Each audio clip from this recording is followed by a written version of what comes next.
अपने अधीन कर लिए उसको। यद्यपि मृषा, बात झूठी है, कैसे अधीन हो सकता है, पर छूटत कठिनाई, बहुत विवेक की आवश्यकता है।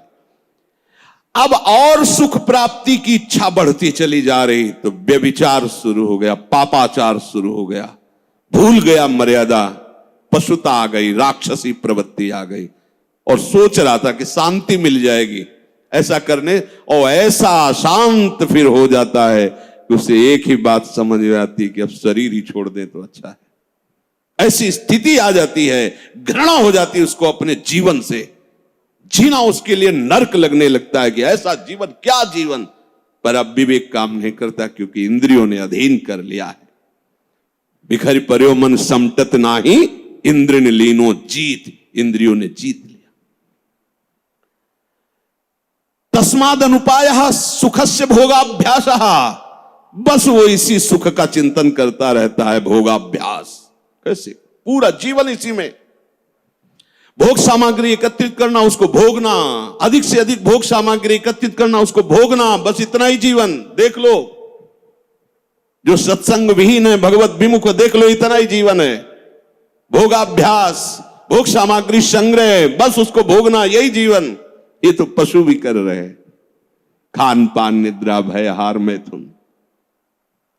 बोले जो, बहुत ध्यान से सुना, अभी शांत बैठा था और मन ने भोग लालसा उसके सामने रखी, वो तदात्म हो गया और भोग करके अब सुख शांति प्राप्त करने की इच्छा में सम्मिलित हो गया।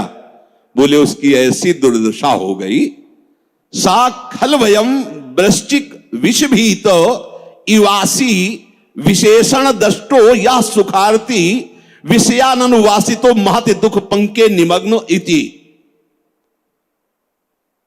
बिच्छू के डंक के जहर से बचने के लिए उसने अपने हाथ को सुरक्षित समझा सांप के बिल में डालना। अब उसकी क्या दुर्दशा होगी। भाव इसका, थोड़ी सी जलन दे रहा था जब हम कह रहे थे ना, हम उस बिच्छू के डंक जैसी बात को नहीं सह पाए, और जब विषय भोगा तो कैसा, जैसे सांप के बिल में उसके मुंह में हाथ लगा देना।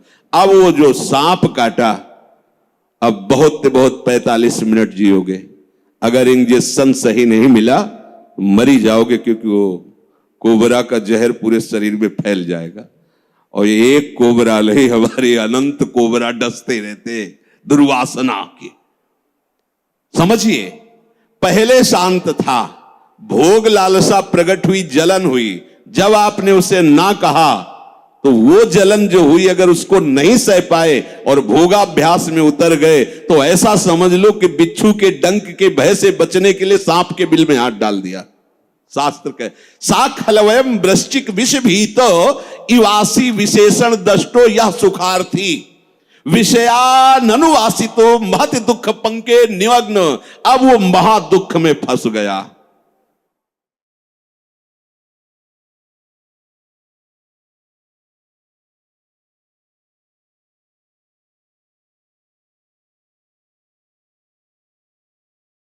इसलिए मन के द्वारा जो दी हुई भोग लालसा है, आपके बिना ये कुछ कर नहीं सकता। आपको दस्तखत नहीं करना है, बस इतनी बात है। दस्तखत का तात्पर्य स्वीकृति। हाँ ठीक है, बस इतना कहने की देर है। आगे तुम रो चिल्लाओ, तुम्हारी कोई बात नहीं सुनेगा मन, पर पहले वो हां करवाएगा। इसकी चाल है, बिना तुम्हारी हां के कुछ नहीं कर सकता है। ये बात समझ लो। सब यही सैकड़ों बार प्रश्न होते हैं, वो हमारे अंदर ऐसा, वो ये काम, वो ये बात तुमसे सुधरेगी, किसी के आशीर्वाद से नहीं सुधरेगी। ये भी ध्यान रख लो, ये भी अनुभव की बात कहते हैं। कहीं भाग के किसी के भी पास चले जाओ, किसी का ऐसा नहीं होगा कि हाथ रख दे तुम निष्काम हो गए। वो तुम्हारी स्वीकृति है, वो सत्संग के द्वारा स्वीकृति। आप बदलिए, आप नहीं बदलेंगे तो किसी की सामर्थ्य नहीं कि आपका हृदय निष्काम कर सके। ध्यान रखना, वो आप तक इस बात को समझ पाएगा कि मन ने कब भोग लालसा पैदा कर दी और आपने कब उसकी स्वीकृति कर ली। ये दोनों बातें, वो इतना चतुर है मन कि आपको 1 सेकंड के कम हिस्से में स्वीकृति लेके क्रिया में उतार देगा। क्रिया का मतलब बाहरी नहीं, अंदर पूरा मनोराज्य शुरू कर देगा और आप फंसे हुए उसी में डोलते रहेंगे। चतुर उपासक हो।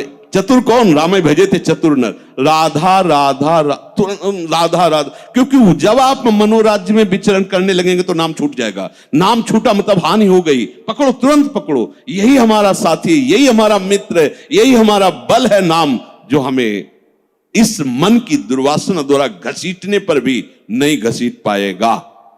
श्री हरिवंश नाम बल रहो अपने, बिल्कुल अच्छे से समझ लीजिए, दूसरा कोई साथी नहीं।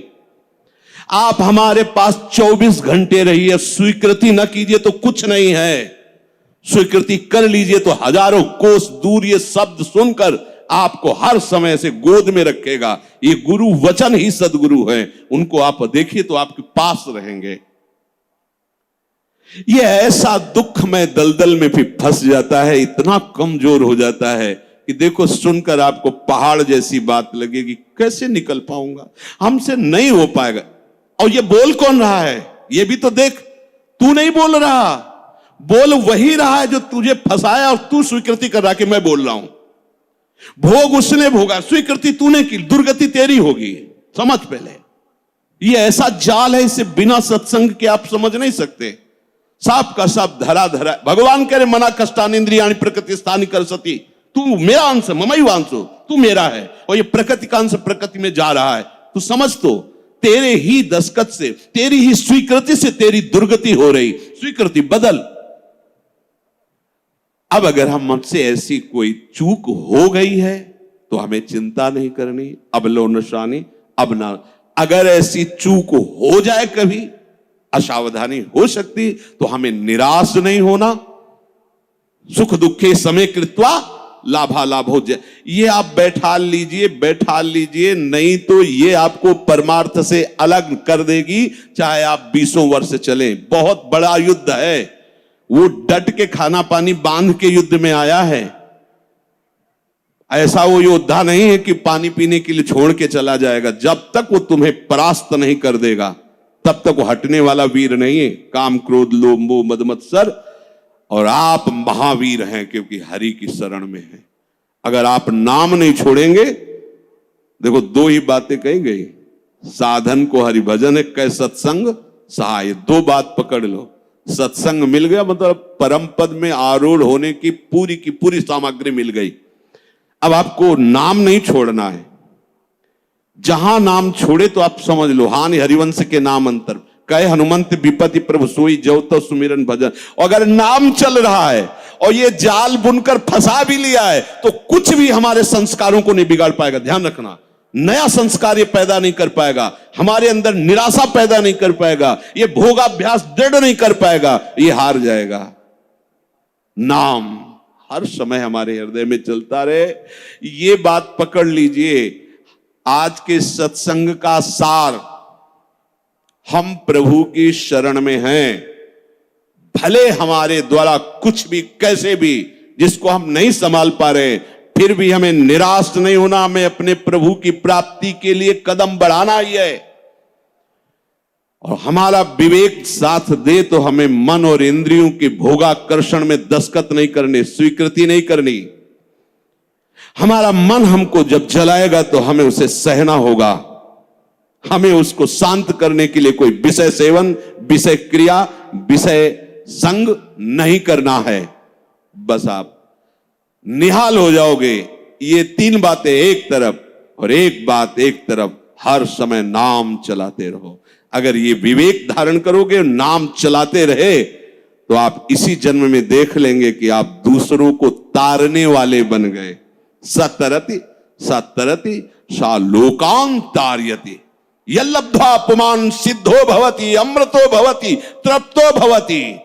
जिसको प्राप्त होकर के सिद्ध हो जाता है, अमृत हो जाता है, तृप्त हो जाता है, वो प्रभु के चरणारविंद का अनुराग है, वो नाम से प्राप्त होता है। नाम तुम्हारी रक्षा करेगा, नाम तुम्हें दुलार करेगा, नाम तुम्हें पुष्ट करेगा, और नाम ही तुम्हें नामी से मिला देगा, या यूं कह लीजिए कि नाम ही नामी को आकर्षित करके तुम्हारे हृदय में प्रकाशित कर देगा। शेष चर्चा की। राधा वल्लभ लाल।